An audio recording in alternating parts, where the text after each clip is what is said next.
gran cumpleaños y nuestra mayoría de edad. Así también nosotros, cuando éramos niños, estábamos en esclavitud bajo los rudimentos del mundo, pero cuando vino el cumplimiento del tiempo, Dios envió a su Hijo, nacido de mujer y nacido bajo la ley, para que redimiese a los que estaban bajo la ley, a fin de que recibiésemos la adopción de hijos. Y por cuanto sois hijos, Dios envió a vuestros corazones el Espíritu de su Hijo, el cual clama, Abba, Padre. Gálatas 4, 3, 6. El nacimiento de nuestro Señor Jesucristo en este mundo es un manantial de una dicha pura y sin mezcla. Asociamos con su crucifixión una buena dosis de dolorosa lamentación, pero su nacimiento en Belén nos provoca únicamente deleite. El cántico angélico era un apropiado acompañamiento para ese dichoso acontecimiento, y la llenura de la tierra de paz y de buena voluntad es una consecuencia apropiada de ese condescendiente hecho. Las estrellas de Belén no proyectan una aciaga luz. Podemos cantar con un gozo indiviso, un niño nos es nacido, hijo nos es dado. Cuando el eterno Dios se inclinó desde el cielo y asumió la naturaleza de su propia criatura que se había rebelado en contra suya, ese hecho no podía significar ningún daño para el hombre. Que Dios asuma nuestra naturaleza no significa que Dios esté contra nosotros, sino que Dios está con nosotros. Podemos tomar al niño en nuestros brazos y sentir que hemos visto la salvación del Señor. No puede significar destrucción para los hombres. No me sorprende que los hombres del mundo celebren el supuesto aniversario del gran cumpleaños como una gran fiesta con villancicos y banquetes. Desconociendo por completo el significado espiritual del misterio, perciben, con todo, que significa el bien del hombre, y así responden al hecho a su tosca manera. Quienes no observamos ningún día que no hubiere sido establecido por el Señor, nos regocijamos continuamente en nuestro príncipe de paz y encontramos en la humanidad de nuestro Señor una fuente de consolación. Para quienes constituyen verdaderamente el pueblo de Dios, la encarnación es el motivo de una alegría reflexiva que siempre crece conforme aumenta nuestro conocimiento de su significado, así como los ríos se vuelven más caudalosos gracias a muchos débiles afluentes. El nacimiento de Jesús no sólo nos trae esperanza, sino la certeza de buenas cosas. No sólo consideramos que Cristo entra en una relación con nuestra naturaleza, sino que establece una unión con nosotros, pues Él se ha convertido en una sola carne con nosotros por propósitos tan grandes como su amor. Él es uno con todos los que hemos creído en su nombre.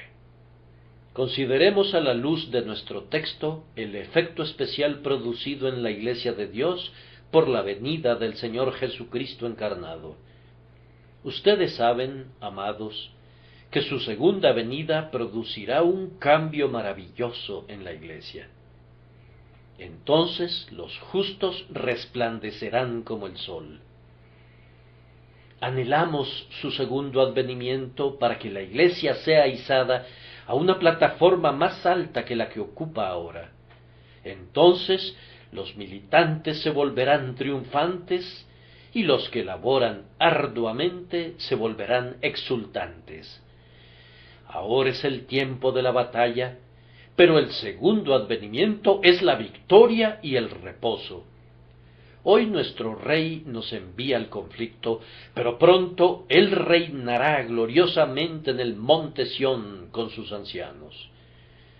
Cuando Él se manifieste, seremos semejantes a Él, porque le veremos tal como Él es.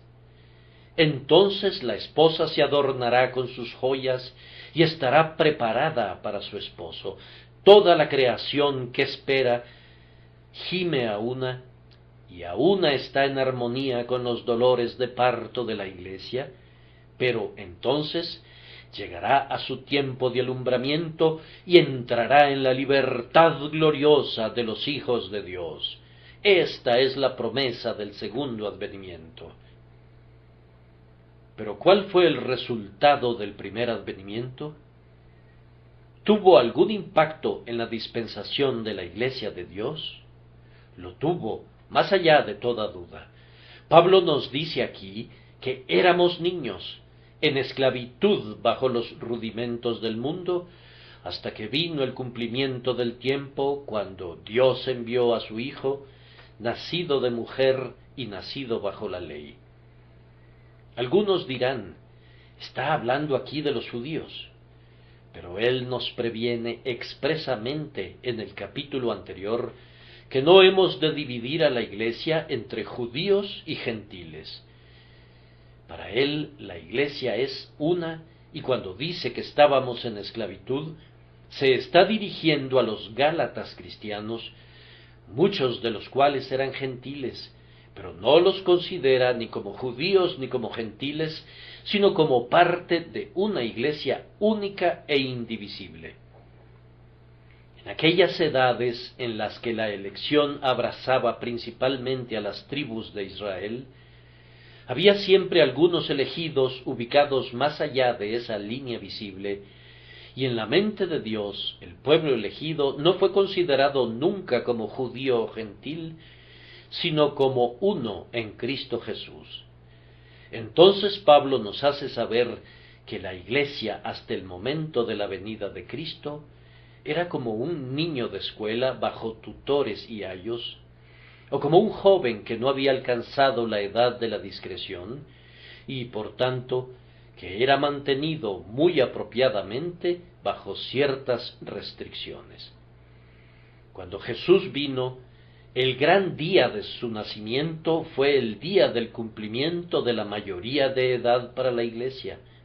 Entonces los creyentes ya no fueron niños, sino que se convirtieron en hombres en Cristo Jesús. Por medio de su primer advenimiento, nuestro Señor hizo pasar a la Iglesia de su minoría de edad y de estar bajo tutela a una condición de madurez en la que fue capaz de tomar posesión de la herencia y de reclamar sus derechos y libertades y gozarlos. Fue maravilloso pasar de estar bajo la ley como su ayo, a salir de su vara y su gobierno y llegar a la libertad y al poder de un heredero adulto. Pero así fue el cambio para los creyentes de tiempos antiguos y, en consecuencia, hubo una maravillosa diferencia entre los mayores del Antiguo Testamento y los más pequeños del Nuevo.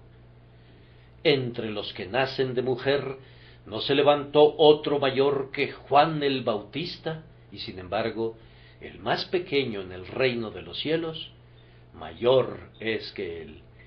Juan el Bautista puede ser comparado con un joven de 19 años, todavía un infante en la ley, todavía bajo su ayo, todavía incapaz de tocar su herencia. Pero el más pequeño creyente en Jesús ha superado su minoría de edad y ya no es esclavo, sino hijo, y si hijo, también heredero de Dios por medio de Cristo. Que el Espíritu Santo bendiga el texto para nosotros mientras lo usamos de esta manera. Primero, hemos de considerar la gozosa misión del Hijo de Dios en sí misma, y luego hemos de considerar el feliz resultado que ha provenido de esa misión, según está expresado en nuestro texto. Los invito a considerar la gozosa misión del Hijo de Dios. El Señor del cielo ha venido a la tierra. Dios ha asumido la naturaleza humana. ¡Aleluya! Esta grandiosa transacción fue cumplida a su debido tiempo. Cuando vino el cumplimiento del tiempo, Dios envió a su Hijo nacido de mujer. El tanque del tiempo tenía que ser llenado por la sucesión de una edad tras otra, y cuando estuvo lleno hasta el borde, apareció el Hijo de Dios. ¿Por qué el mundo debió permanecer en tinieblas durante 4000 años? ¿Por qué debió transcurrir ese lapso para que la Iglesia alcanzara su edad plena? No podríamos saberlo. Lo que sí se nos dice es que Jesús fue enviado cuando vino el cumplimiento del tiempo. Nuestro Señor no vino antes de su tiempo ni después de su tiempo. Él fue puntual a su hora y clamó al momento: «He aquí que vengo». Nosotros no podemos hurgar curiosamente en las razones por las que Cristo vino cuando lo hizo, pero podemos meditar con reverencia en ellas. El nacimiento de Cristo es la más grande luz de la historia, el sol en los cielos de todos los tiempos. Es la estrella polar del destino humano, el punto esencial de la cronología, el lugar de reunión de las aguas del pasado y del futuro. ¿Por qué tuvo lugar justo en aquel momento? Ciertamente así fue anunciado con antelación. Había muchas profecías que apuntaban exactamente a esa hora. No los detendré con ellas precisamente ahora, pero quienes estén familiarizados con las escrituras del Antiguo Testamento sabrán bien que, como con igual número de dedos, apuntaban al tiempo cuando Silo vendría y sería ofrecido el grandioso sacrificio. Vino en la hora señalada por Dios. El infinito Señor establece la fecha de cada evento. Todos los tiempos están en su mano.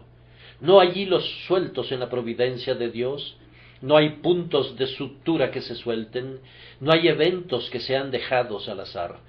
El gran reloj del universo marca un tiempo preciso y toda la maquinaria de la providencia se mueve con una puntualidad certera. Era de esperarse que el más grande de todos los eventos fuera cronometrado muy precisa y sabiamente, y así fue. Dios quiso que fuera donde fue y cuando fue, y esa voluntad es para nosotros la razón última. Si pudiéramos sugerir algunas razones que fueran apreciadas por nosotros mismos, deberíamos ver la fecha en referencia a la Iglesia misma en cuanto al tiempo del cumplimiento de su mayoría de edad. Hay una medida de razón en establecer la edad de 21 años como el período de la mayoría de edad de un hombre, pues entonces está maduro y plenamente desarrollado. ¿No sería sabio establecer que una persona fuera mayor de edad a la edad de 10, u 11 o 12 años? Cualquiera vería que esos años pueriles serían inapropiados. Por otro lado, si no alcanzáramos la mayoría de edad hasta no cumplir los 30 años, cualquiera vería que sería una posposición innecesaria y arbitraria. Ahora, si fuésemos lo bastante sabios, veríamos que la Iglesia de Dios no habría podido tolerar la luz del Evangelio antes del día de la venida de Cristo. Tampoco habría sido bueno mantenerla en las sombras más allá de ese tiempo. Había una adecuación en cuanto a la fecha que no podemos entender plenamente porque no tenemos los medios de formarnos un cálculo tan definitivo de la vida de una iglesia como de la vida de un hombre. Sólo Dios conoce los tiempos y las sazones para una iglesia, y sin duda, para Él, los 4000 años de la antigua dispensación constituyeron un período apropiado para que la iglesia permaneciera en la escuela y llevara el yugo en su juventud. El tiempo del cumplimiento de la mayoría de edad de un hombre ha sido establecido por la ley con referencia a quienes lo rodean. Para los sirvientes, no sería conveniente que el niño de 5 o 6 años fuera su patrón. En el mundo del comercio, no sería conveniente que un muchacho ordinario de 10 o 12 años fuera un comerciante por cuenta propia. Hay una adecuación con referencia a parientes, vecinos y dependientes.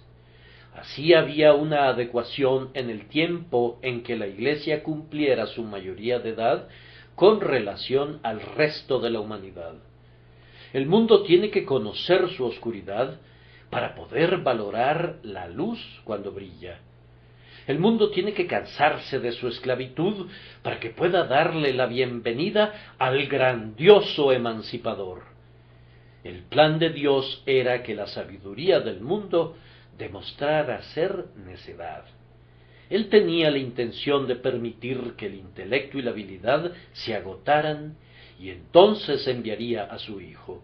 Él permitiría que el hombre comprobara que su fuerza era una debilidad perfecta, y entonces él se convertiría en su justicia y su fuerza.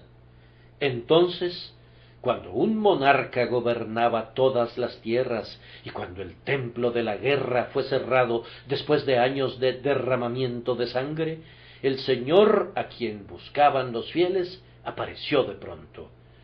Nuestro Señor y Salvador vino cuando el tiempo era cumplido y era como una cosecha lista para ser segada, y así vendrá de nuevo cuando una vez más la edad esté madura y lista para su presencia.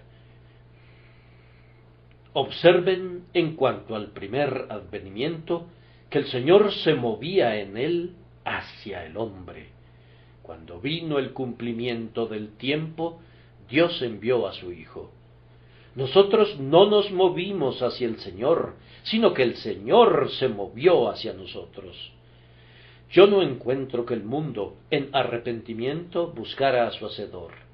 No, antes bien, el propio Dios ofendido, en infinita compasión, rompió el silencio y vino para bendecir a sus enemigos. Vean cuán espontánea es la gracia de Dios. Todas las cosas buenas comienzan con Él. Es muy deleitable que Dios demuestre un interés en cada etapa del crecimiento de su pueblo, desde su infancia espiritual hasta la edad adulta espiritual. Así como Abraham hizo un gran banquete cuando fue destetado Isaac, así el Señor hace un banquete cuando su pueblo cumple la mayoría de edad. Mientras eran como menores de edad bajo la ley de las observancias ceremoniales, Él los condujo y los instruyó. Él sabía que el yugo de la ley era para su bien, y los consolaba mientras lo soportaban. Pero se alegró cuando llegó la hora para su gozo más pleno. Oh, cuán verazmente dijo el salmista: cuán preciosos me son, oh Dios, tus pensamientos, cuán grande es la suma de ellos. Declaren con gozo y alegría que las bendiciones de la nueva dispensación bajo la cual estamos son los dones espontáneos de Dios, cuidadosamente otorgados con gran amor que hizo sobreabundar para con nosotros en toda sabiduría e inteligencia. Cuando vino el cumplimiento del tiempo, Dios mismo intervino para conceder a su pueblo sus privilegios, pues no es voluntad suya que nadie de su pueblo se pierda de un solo punto de las bendiciones. No es su deseo que seamos bebés. Él quiere que seamos hombres. Si padecemos hambre, no es por su deseo, pues Él quiere llenarnos con el pan del cielo. Observen la intervención divina. Dios envió a su Hijo.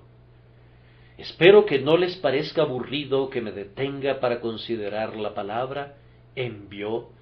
Dios envió a su Hijo. Esa expresión me produce un gran placer, pues sella toda la obra de Jesús. Todo lo que Cristo hizo, lo hizo por comisión y autoridad de su Padre. El grandioso Señor, cuando nació en Belén y asumió nuestra naturaleza, lo hizo bajo la autorización divina, y cuando llegó y distribuyó dones a manos llenas entre los hijos de los hombres, era mensajero y embajador de Dios. Era el plenipotenciario de la corte del cielo. Detrás de cada palabra de Cristo está la garantía del Eterno. Detrás de cada promesa de Cristo hay un juramento de Dios.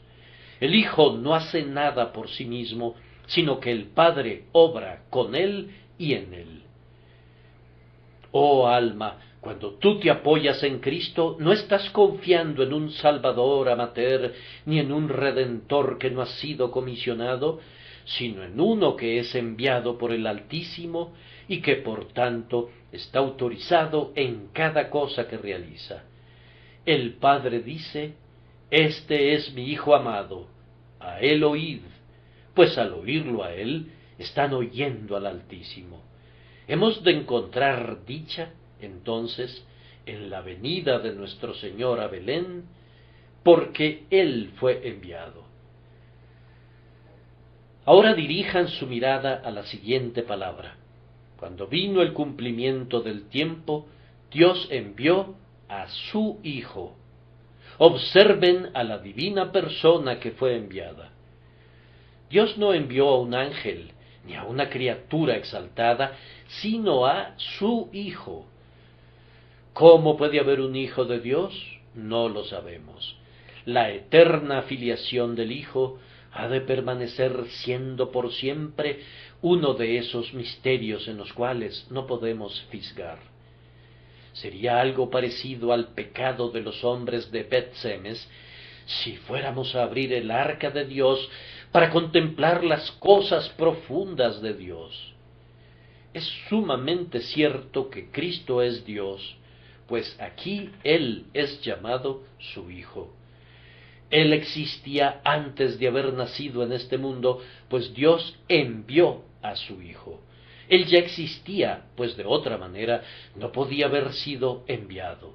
Y a la vez que Él es uno con el Padre, con todo, tiene que ser distinto del Padre y tiene que tener una personalidad separada de la del Padre, pues de otra manera no podría decirse que Dios envió a su Hijo.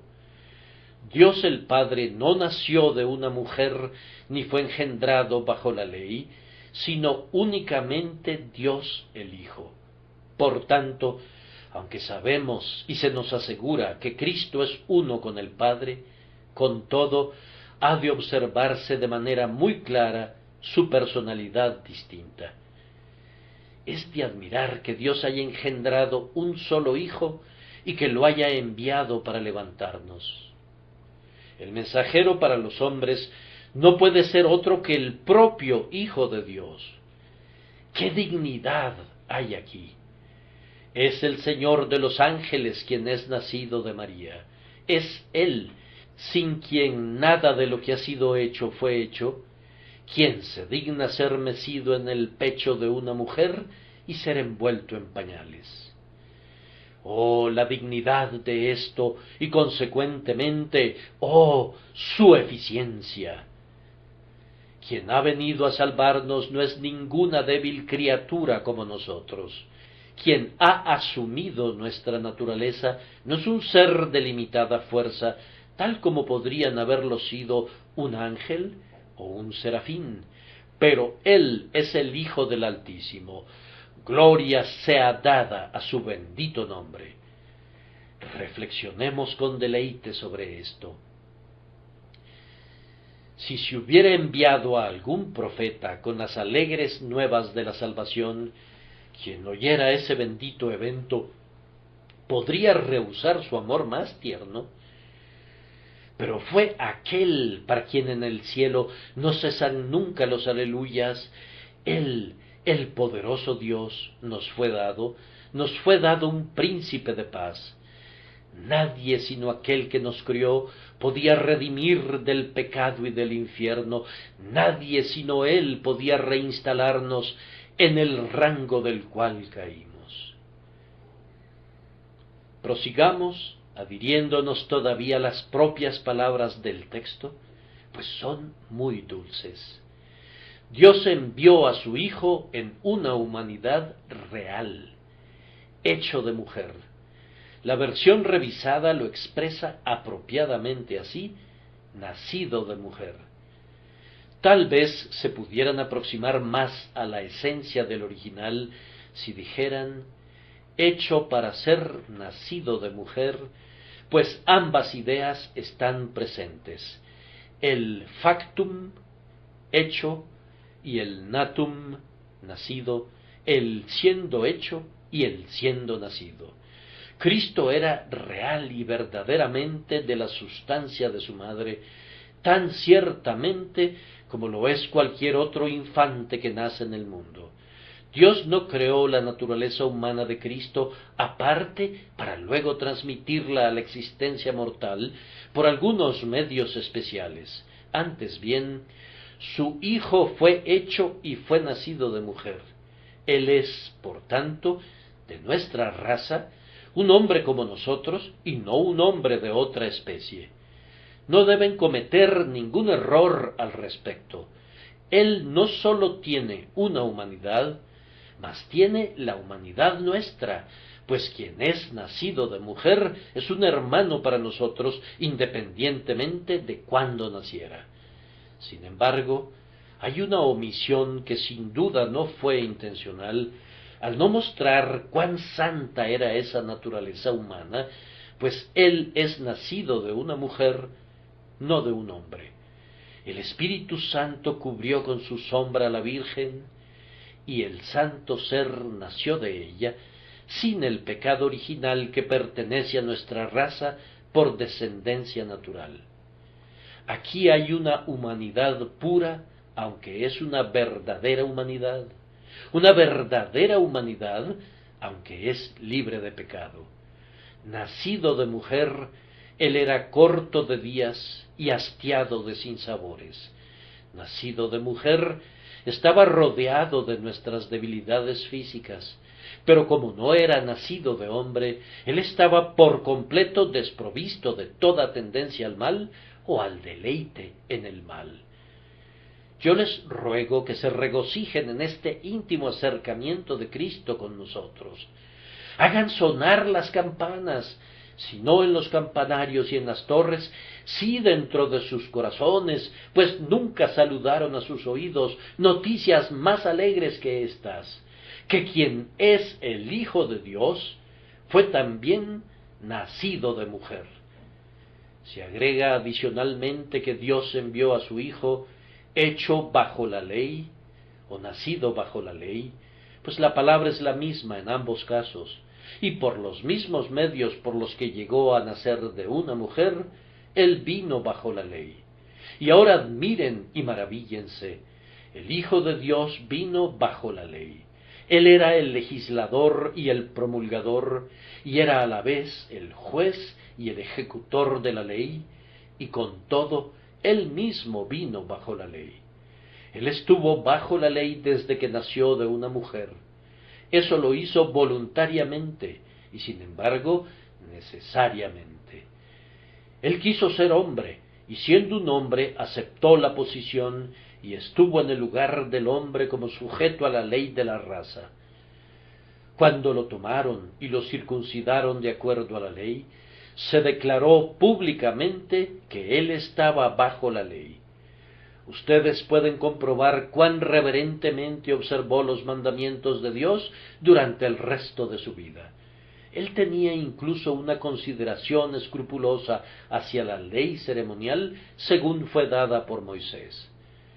Despreciaba las tradiciones y las supersticiones de los hombres, pero tenía un elevado respeto por la ley de la dispensación. Él vino bajo la ley moral para rendirle un servicio a Dios a nombre nuestro. Guardó los mandamientos de su Padre, obedeció plenamente la primera y la segunda tablas de la ley, pues amaba a Dios con todo su corazón y a su prójimo como a sí mismo. El hacer tu voluntad, Dios mío, me ha agradado, dice él, y tu ley está en medio de mi corazón. Podía decir verdaderamente del Padre, yo hago siempre lo que le agrada. Con todo, fue algo maravilloso que el Rey de Reyes estuviera bajo la ley, y especialmente que viniera bajo el castigo de la ley, así como a su servicio. estando en la condición de un hombre, se humilló a sí mismo, haciéndose obediente hasta la muerte y muerte de cruz. Como era nuestra fianza y sustituto, estuvo bajo la maldición de la ley. Fue hecho por nosotros maldición. Habiendo tomado nuestro lugar y habiendo asumido nuestra naturaleza, aunque él mismo era sin pecado, se sometió a las rigurosas demandas de la justicia y a su tiempo inclinó su cabeza a la sentencia de muerte. Él puso su vida por nosotros, murió el justo por los injustos para llevarnos a Dios.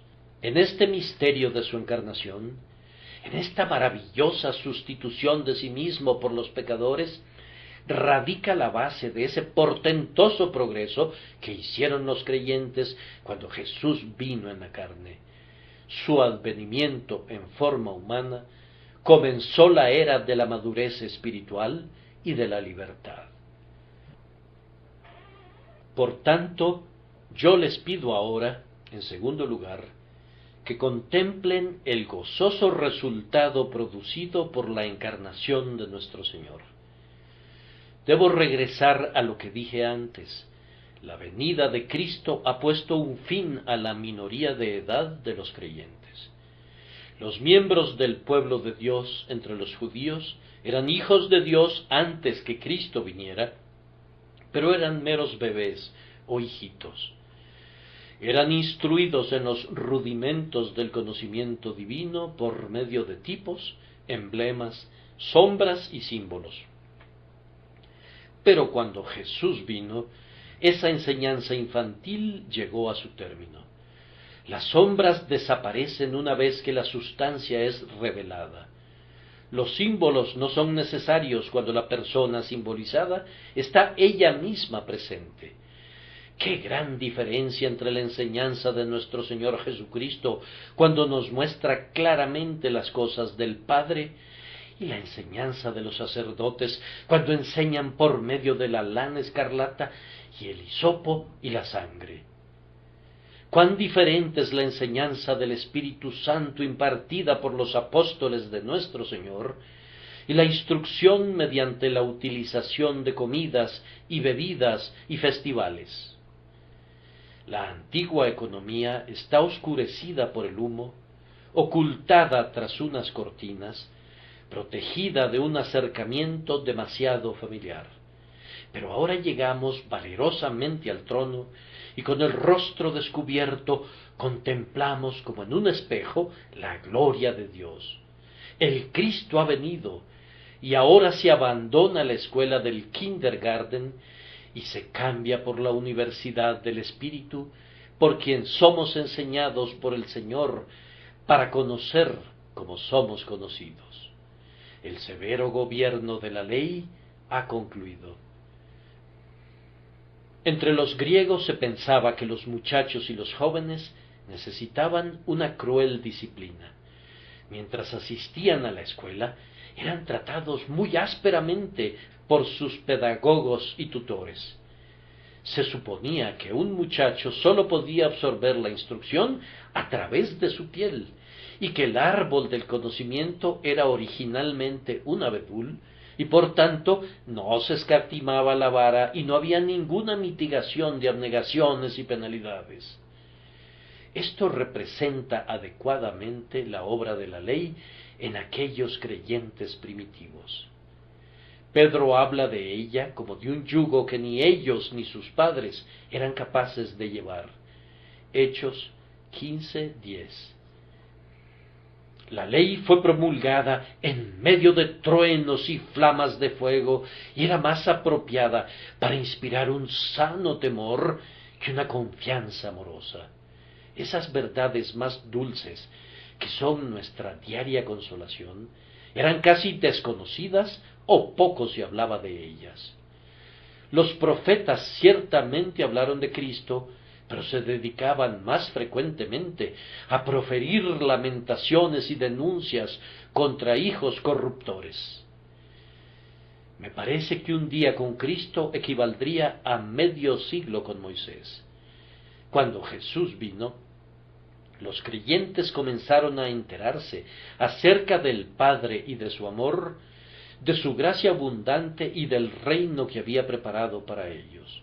Entonces fueron reveladas las doctrinas del amor eterno y de la gracia redentora y de la fidelidad del pacto, y oyeron acerca de la ternura del hermano mayor, de la gracia del grandioso Padre y de la habitación del siempre bendito Espíritu en las personas. Era como si hubieran pasado de la servidumbre a la libertad, de la infancia a la edad adulta. Bienaventurados aquellos que en su día compartieron el privilegio de la antigua economía, pues era una luz maravillosa comparada con las tinieblas paganas. Sin embargo, a pesar de todo ello, comparada con la luz del mediodía que Cristo trajo, era la simple luz de una vela. La ley ceremonial sujetaba al hombre a una severa servidumbre. No debes comer esto, y no debes ir allá, y no debes vestir esto, y no debes recoger aquello. Estabas bajo restricción por doquier, y caminabas entre setos de espinas. Al israelita se le recordaba el pecado a cada instante, y se le advertía de su perpetua tendencia a caer en una transgresión u otra. Era muy bueno que así fuera, pues es bueno que un hombre, mientras sea joven todavía, tome el yugo y aprenda la obediencia. Sin embargo, debe de haber sido fastidioso. Cuando Jesús vino, cuán feliz diferencia estableció. Parecía como un sueño de goce, demasiado lindo para ser verdad. Pedro no podía creerlo al principio y requirió de una visión que le asegurara que era así. Cuando vio ese gran lienzo que descendía, lleno de todo tipo de criaturas vivientes y de cuadrúpedos terrestres, y cuando se le ordenó que matara y comiera, dijo: Señor, no, porque ninguna cosa común o inmunda he comido jamás. Estaba en verdad sorprendido cuando el Señor le dijo: lo que Dios limpió, no lo llames tú común. Ese primer orden de cosas consiste sólo de comidas y bebidas, de diversas abluciones y ordenanzas acerca de la carne, impuestas hasta el tiempo de reformar las cosas. Pero Pablo dice: yo sé y confío en el Señor Jesús, que nada es inmundo en sí mismo. La prohibición respecto a meros puntos ceremoniales y mandamientos sobre asuntos carnales está abolida ahora, y grande es nuestra libertad. Seríamos necios en verdad si permitiéramos quedarnos enredados de nuevo con el yugo de la servidumbre. Nuestra minoría de edad terminó cuando el Señor, que habló por los profetas, en los postreros días envió a su Hijo para guiarnos a la forma más sublime de adultez espiritual. Se nos dice a continuación que Cristo vino para redimir a los que estaban bajo la ley, es decir, el nacimiento de Jesús, su venida bajo la ley y su cumplimiento de la ley, han liberado de la ley como yugo de esclavitud a los creyentes. Ninguno de nosotros desea ser libre de la ley como una regla de vida. Nos deleitamos en los mandamientos de Dios, que son santos, justos y buenos. Deseamos poder guardar cada precepto de la ley sin una sola omisión ni transgresión. Nuestro sincero deseo es el de alcanzar una perfecta santidad, pero no miramos en esa dirección para nuestra justificación ante Dios. Si se nos preguntara hoy, ¿esperan ser salvados por medio de ceremonias? Respondemos: Dios no lo quiera. Algunos parecieran fantasear que el bautismo y la cena del Señor han reemplazado a la circuncisión y a la Pascua, y que si bien los judíos eran salvados por una forma de ceremonial, nosotros hemos de ser salvados por medio de otra. Nunca demos cabida a esa idea, no, ni siquiera por una hora. El pueblo de Dios es salvo no por ritos externos, ni formas, ni supercherías sacerdotales, sino debido a que Dios envió a su Hijo, nacido de mujer y nacido bajo la ley, y él guardó la ley de tal manera que, por fe, su justicia cubre a todos los creyentes y no somos condenados por la ley. En cuanto a la ley moral, que es la norma de equidad para todo tiempo, no es un camino de salvación para nosotros. Una vez estuvimos bajo esa ley y nos esforzábamos por guardarla con el objeto de ganar el favor divino, pero ahora no tenemos un tal motivo. La palabra era, haz esto y vivirás, y por tanto, nosotros nos esforzábamos como esclavos para escapar del látigo y ganar nuestro salario, pero ya no es más así.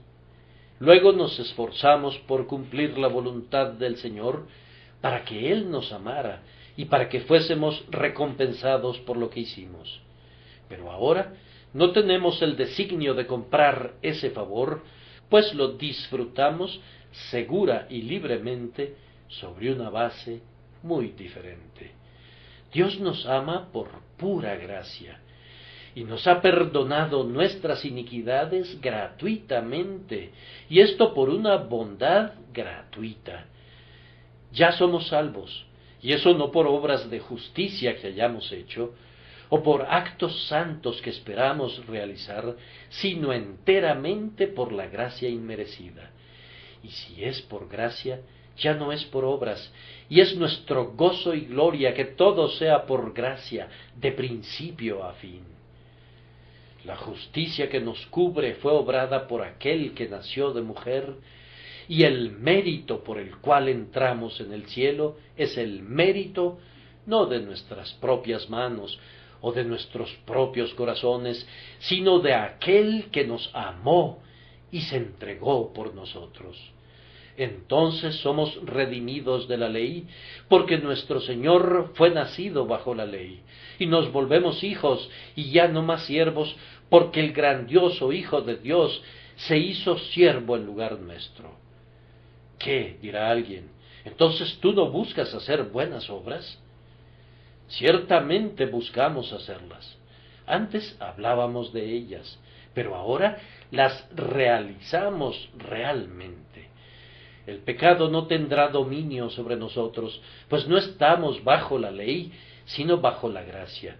Por la gracia de Dios deseamos abundar en obras de santidad, y entre más podamos servir a nuestro Dios, más felices somos. Pero esto no es para salvarnos, pues ya somos salvos. Oh hijos de Agar, ustedes no pueden entender la libertad del verdadero heredero, es decir, del Hijo nacido según la promesa. Ustedes que están bajo esclavitud y sienten la fuerza de los motivos legales, no pueden entender cómo hemos de servir a nuestro Padre que está en el cielo con todo nuestro corazón y con toda nuestra alma, no por lo que obtengamos a cambio, sino porque Él nos ha amado y nos ha salvado prescindiendo de nuestras obras. Sin embargo, así es. Nos gustaría abundar en santidad para su honra, alabanza y gloria, porque el amor de Cristo nos constriñe. ¡Qué privilegio es cesar del espíritu de esclavitud por haber sido redimidos de la ley! Alabemos a nuestro Redentor con todo nuestro corazón. Somos redimidos de la ley en cuanto a su operación sobre nuestra mente. Ahora ya no engendra ningún miedo en nosotros. He oído que algunos hijos de Dios dicen a veces, bien, pero ¿no piensas que si caemos en pecado dejaremos de ser objeto del amor de Dios y entonces pereceremos? Esto equivaldría a arrojar un estigma contra el inmutable amor de Dios. Veo que cometes un error si piensas que un hijo es un siervo. Ahora, Si tuvieras un siervo y él se comportara mal, le dirías: te doy aviso de que estás despedido. Aquí tienes tu salario, tienes que buscarte otro señor. ¿Podrías hacerle eso a tu hijo? ¿Podrías hacerle eso a tu hija? Nunca pensaría en algo así, respondes. Tu hijo es tuyo de por vida. Tu muchacho se comportó muy mal contigo, entonces, ¿por qué no le diste su salario y lo despediste? Tú respondes que él no te sirve por salario y que él es tu hijo y no puede ser otra cosa. Justamente así es. Entonces has de reconocer siempre la diferencia entre un siervo y un hijo, y la diferencia entre el pacto de obras y el pacto de gracia. Yo sé cómo un corazón ruin puede hacer mucho daño con esto, pero no puedo evitarlo. La verdad es la verdad. ¿Acaso habría de rebelarse un hijo porque siempre será un hijo? Lejos de ello, es precisamente eso lo que lo induce a sentir amor a cambio. El verdadero Hijo de Dios es guardado del pecado por otras fuerzas superiores al miedo servil de ser echado fuera de las puertas de su Padre. Si estás bajo el pacto de obras, pon mucho cuidado, pues si no cumples con toda la justicia, perecerás. Si estás bajo ese pacto, a menos que sea perfecto, estarás perdido.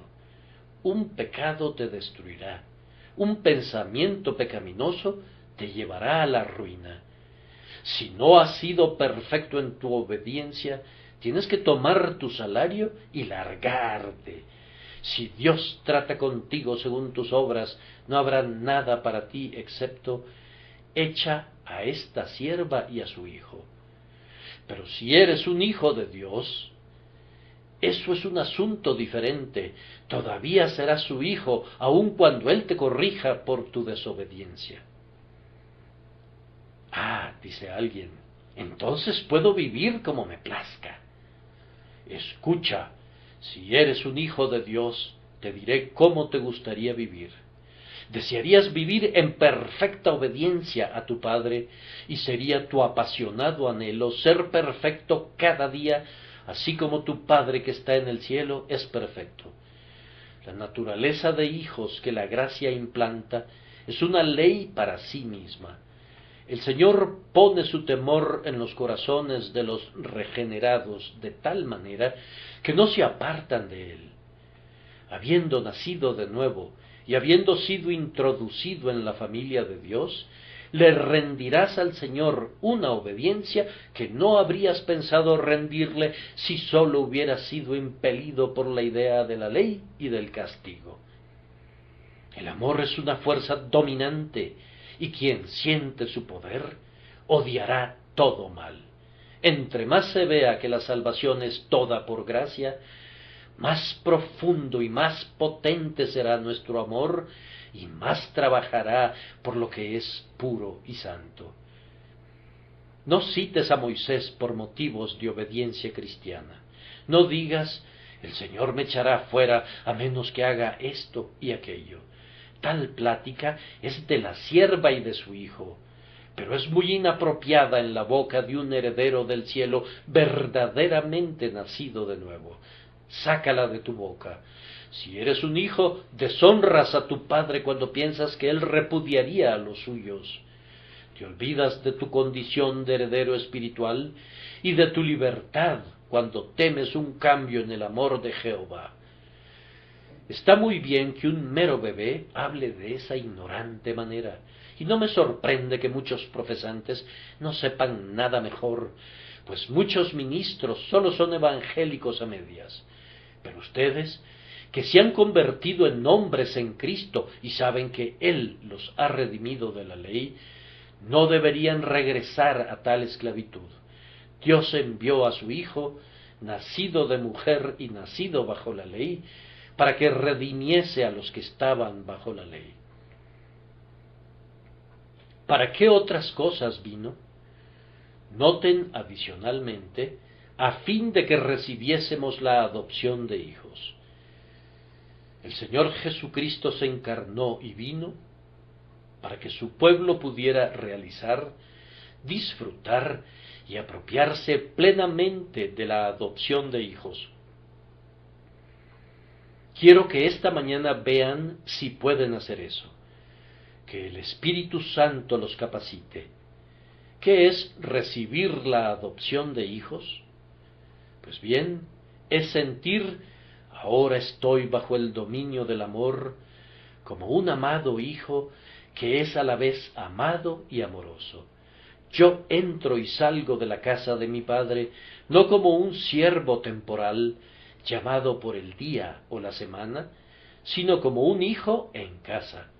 No estoy buscando ser contratado como un siervo, pues estoy siempre con mi Padre y todo lo que Él tiene es mío. Mi Dios es mi Padre y su rostro me alegra. No le tengo miedo, antes bien, me deleito en Él, pues nada me puede separar de Él. Siento un perfecto amor que echa fuera el miedo y me deleito en Él. Intenta ahora, esta mañana, entrar en ese espíritu. Esa es la razón por la que Cristo vino en la carne. Vino con el propósito de que ustedes, pueblo suyo, sean adoptados plenamente como hijos del Señor, ejerciendo y disfrutando todos los privilegios que la condición de hijos les proporciona. Y luego, a continuación, ejerzan su condición de herederos. Uno que es un hijo y que sabe que es un heredero de todas las propiedades de su padre, no padece en la pobreza ni actúa como un mendigo. Considera que todo es suyo, considera que la riqueza de su padre lo hace rico. No piensa que esté robando si toma aquello que su padre le ha heredado, sino que lo usa libremente. Yo desearía que los creyentes se aprovecharan de las promesas y de las bendiciones de su Dios. Sírvanse con libertad, pues el Señor no dejará de darles ninguna cosa buena. Todas las cosas son suyas. Solo necesitan usar la mano de la fe. Pidan lo que quieran. Si se apropian de una promesa, eso no sería pillaje. Pueden tomarla sin temor y decir, esto es mío. Su adopción conlleva grandes derechos. Apresúrense a usarlos. Si hijos, también herederos, herederos de Dios y coherederos con Cristo. Entre los hombres, los hijos son sólo herederos, herederos en posesión, una vez que el Padre muere. Pero nuestro Padre, que está en el cielo, vive, y sin embargo tenemos plena herencia en Él. El Señor Jesucristo fue nacido de mujer con el propósito de que su amado pueblo pudiera tomar posesión de su herencia de inmediato. Debería sentir un dulce gozo por la relación perpetua que ahora ha sido establecida entre Dios y tú, pues Jesús es tu hermano. Tú has sido adoptado y Dios no ha cancelado nunca ninguna adopción hasta este momento. Hay una regeneración, pero no hay tal cosa como que la vida recibida entonces se extinga. Si eres nacido para Dios, eres nacido para Dios. Las estrellas se podrían convertir en carbones y el sol y la luna podrían convertirse en coágulos de sangre, pero el que es nacido de Dios tiene una vida interior que no puede terminar nunca. Él es un hijo de Dios y será un hijo de Dios. Por tanto, dejen que ande por todos lados como un hijo, como un heredero, como un príncipe de sangre real que tiene una relación con el Señor que ni el tiempo ni la eternidad podrían destruir jamás. Esta es la razón por la que Jesús fue nacido de una mujer y formado bajo la ley, para que pudiera darnos a disfrutar la plenitud del privilegio de hijos adoptados. Síganme un poco más por un minuto. Lo siguiente que Cristo nos ha traído al ser nacido de mujer es, por cuanto sois hijos, Dios envió a vuestros corazones el Espíritu de su Hijo. Aquí hay dos envíos. Dios envió a su Hijo y ahora envía a su Espíritu. Porque Cristo ha sido enviado, Por eso el Espíritu es enviado. Y ahora conocerán la morada del Espíritu Santo debido a la encarnación de Cristo. El Espíritu de luz, el Espíritu de vida, el Espíritu de amor, el Espíritu de libertad, el mismo Espíritu que había en Cristo está en ustedes. Ese mismo Espíritu que descendió sobre Jesús en las aguas del bautismo, ha descendido también sobre ustedes. Tú, oh Hijo de Dios, tienes el Espíritu de Dios como tu presente guía y consolador, y Él estará contigo para siempre. La vida de Cristo es tu vida, y el Espíritu de Cristo es tu espíritu, por lo cual este día ha de ser sumamente feliz, pues no has recibido de nuevo el espíritu de esclavitud para tener miedo, sino que has recibido el espíritu de adopción. Aquí terminamos, pues Jesús ha venido para darnos el clamor, así como el espíritu de adopción por el cual clamamos, Abba, Padre. De acuerdo a tradiciones antiguas, ningún esclavo podía decir Abba, Padre, y de acuerdo a la verdad según es en Jesús, nadie sino un hombre que es realmente un hijo de Dios y que ha recibido la adopción, puede decir verdaderamente Abba, Padre.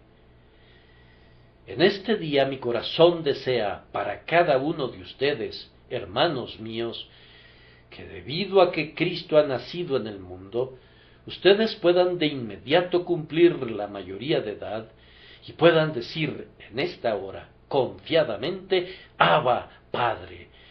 El grandioso Dios, el hacedor del cielo y de la tierra, es mi Padre, y yo me atrevo a declararlo sin miedo a que Él no reconozca el parentesco. El tronador, el gobernador del mar embravecido, es mi Padre, y a pesar del terror de su poder, yo me acerco a Él en amor. Aquel que es el destructor, que dice, convertíos, hijos de los hombres, es mi Padre, y no me alarme el pensamiento de que me llamará para ir a Él a su tiempo. Dios mío, tú que llamarás a las multitudes de los muertos de sus tumbas para que vivan, yo espero ansiosamente con gozo la hora cuando tú me llamarás, y yo te responderé. Haz lo que quieras conmigo, pues tú eres mi Padre. Sonríeme, yo también te sonreiré y diré, Padre mío, castígame, y mientras lloro voy a clamar, Padre mío, esto hará que todo sea para bien para mí, aunque sea muy difícil de sobrellevar. Si tú eres mi Padre, todo está bien para toda la eternidad.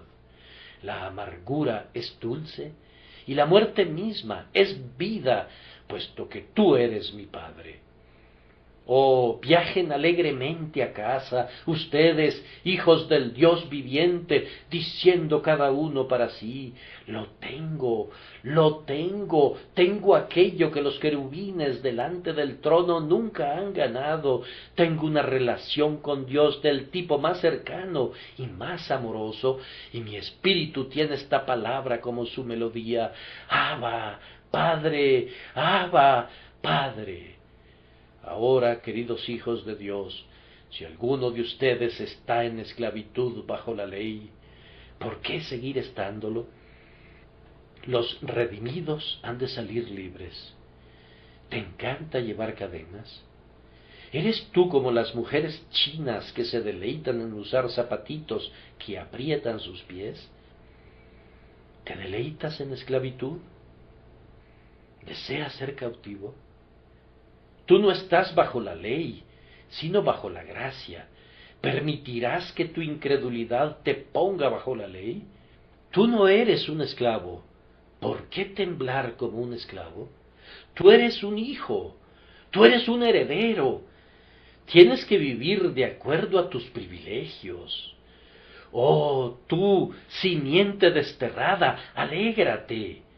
Eres adoptado en la casa de Dios. Entonces, no seas como un extraño. Oigo que Ismael se ríe de ti. Déjalo que ría, Cuéntale de él a tu padre, que pronto dirá: echa a esta sierva y a su hijo. El mérito humano no ha de burlarse de la gracia inmerecida. Tampoco hemos de entristecernos por los presentimientos del espíritu legalista. Nuestra alma se regocija y, como Isaac, se llena de una santa risa, pues el Señor Jesús ha hecho grandes cosas para nosotros, por las que nos alegramos. A Él sea la gloria por siempre y para siempre. Amén.